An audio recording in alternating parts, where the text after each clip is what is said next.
Demographic changes here in the USA are fueling a growing demand for art that reflects that diversity. Take theater, for example. According to the Actors Equity Association, women accounted for only about 35% of principal roles on stage in these stage plays. And research from Lilly Awards and Dramatists Guild shows only about 1 in every 5 plays produced in America is written by women. Ngozi Anyanwu is trying to change that with her upcoming play, The Homecoming Queen, and it's making its world premiere right here in New York City. Welcome, Ngozi. Thank you, thank you. So, we speak about the changing demographics in America and how that is influencing the demand for art. Yeah. How has that been reflected in your experience? For me, I feel like what's happening right now, especially what's happening in the world, is giving people who are different a voice and the courage to really talk about their art through their voices and to be as individual as possible. I feel like a lot of times back in the day when it came to art, there was this need to be sort of general and cater to the masses, and the masses was usually white.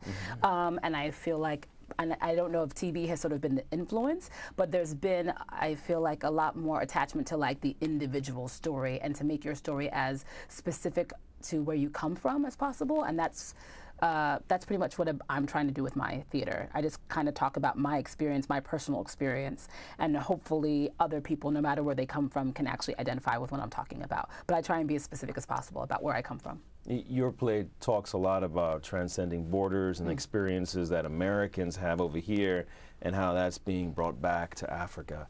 Can you explain just sort of briefly the storyline? Sure. This play follows Kelechi, who's a well-known novelist and who's made a name for herself in the United States.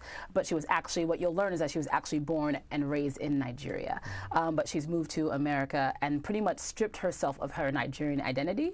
And the play is set in Nigeria, southeastern Imo State to be exact. And we kind of meet this very Americanized Nigerian woman on her way and on her journey back home to care for her father, who's sort of reintroduced to the women that she was raised around and the traditions that she was raised around and the people and the culture that she's decided to leave behind. But what's the kicker? Like, what's going to make this ripple in time for her? I mean, what you're going to realize, I don't want to give any spoiler alerts, is Sure. that there are a number of things that she's left behind. Not just including her culture, but her family. And what you're going to learn is that why is it that this woman who has been born and raised in this culture has been gone for 15 years? And so what you're going to do is come across the people and the events in her life that have left her behind. Now, your story obviously is unique in the sense that you produced it, but it has a broader meaning because that experience in America right now is becoming more and more common. Yeah, I mean, right now I feel like what you're getting right now is the children of immigrants, you know, that are now, you know, I'm in my 30s, and so now you're finding us making a lot of the art now and coming sort of at the forefront of the culture. That has a lot to do with the fact that I've been, you know, my idols are like, you know, Black American playwrights, so your August Wilsons and even my contemporaries, Dominique Morisseau, Katori Hall, have really given me the courage to really speak up on my specific voice. But yeah, what you're really coming across is that, like, my parents came here in the late 70s, early 70s, late 60s, and now you're coming across those people, those immigrants' children. And now we're sort of all like making art. Not all of us. Some of us are doctors and lawyers. Most of us are doctors and lawyers. But the ones who kind of veered off and became doctors and lawyers, you're seeing those people now. And your audience members, obviously you have a unique voice and you're telling stories about people of color. Sure. But the audience members, are they people of color or is it mostly white? I mean, we kind of have been getting a mix. We did a really hard campaign. My sister, Ngozi Anyanwu, sort of acts as sort of a marketing consultant also for Atlantic Theater. And Atlantic Theater has been really great in really reaching out to an African community. Walker Communications is another press and marketing people who also reach out to the Black and African community. So we've really we're sort of trying to make a sort of tireless effort to also work to reach out to the African and African American community. We've had sort of mixed audiences. Every once in a while, we'll have like people who are actually like Igbo Nigerian in the audience. You know, where you're like, oh, I got it right. Because I know my parents are really critical, and I know I'm really critical. So I'm just like, okay, all right, because they like, you know, hear something really specifically Igbo, like language or a song, and you can just see their eyes go, how did they know? Okay, this is a Nigerian American, maybe she's got it right, you know. And then like yesterday was pretty much a predominantly white audience. It was their subscriber audience, and they are a quiet audience, but at the same time I felt like they were also into it. There's some people who stopped me and they're like, I have questions. I didn't catch everything. And I was like, that's okay. It's okay that you don't necessarily, I'm like, did you enjoy it? And they're like, well, yeah, but there's some stuff I just didn't get. I'm like, well, feel free to say it again. Or feel free to look it up, you know.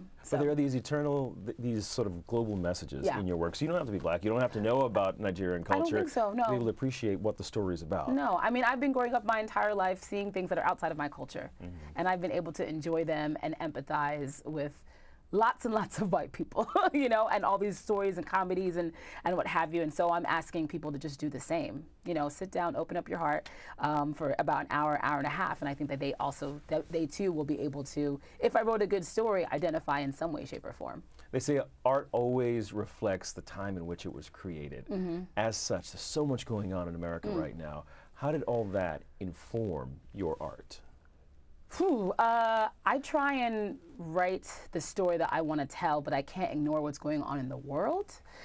This particular play is about a family, but it's not outside of what's going on in the world. You know, there's also some things on trauma and what have you, and that's not outside of what's reflective in the world. So I really try to be fair in the work that I'm trying to make. You know, there's a lot of things on trauma and things like that with women, and we're very much in that time right now about what we're talking about, the Me Too movement and things like that.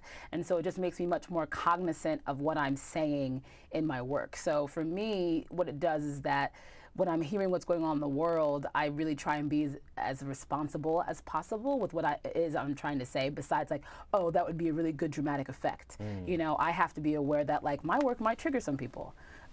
You know, and am I just trying to expose trauma, or am I trying to bring a step forward towards healing? And so if I can always make my goal to bring a step forward towards healing, then I don't mind sort of talking about the things that are going on in this world that are hard. We speak about a story that has some trauma. It's about a Nigerian family. Takes place in Nigeria. In Nigeria, yes. But it's being shown here in the USA. Any idea or goals of actually showing it on the continent? That'd be great. So, you know, if you know some people, call them. That'd be great. I would not be opposed to that, actually. I definitely would be nervous about it because I'm like, okay, then I really got to get everything that I say right. But we have, you know, the majority of our cast is also Nigerian American. So that was also a huge part of it. We have one woman who was actually born and raised in Nigeria. Who's on our team and who's on our artistic team, Ibi Abasi, who's our dialect coach and really kind of calls us out when things are like not right. So, you know, I would not be opposed to taking it to Nigeria at all.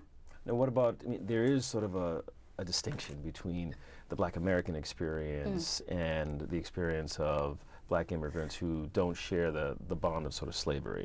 How does that play out? I mean, how are you, what's the reaction between African Americans to your work? I think it's been welcoming. I think what the reaction that I've had so far has been, it's the same, you know? The ritual, the love, the healing, the trauma, it's the same. Colonization and slavery, not super far apart. You know what I mean? And ritual and tradition, I hope that Black Americans will see this and think and know that we're actually much more closer than we think, as far as ritual and tradition and how it is that we treat really sacred things. If there's one quote or one particular scene from your work that you think stands out, that it's going to be the line or the scene that people remember, that they repeat, what do you think that would be?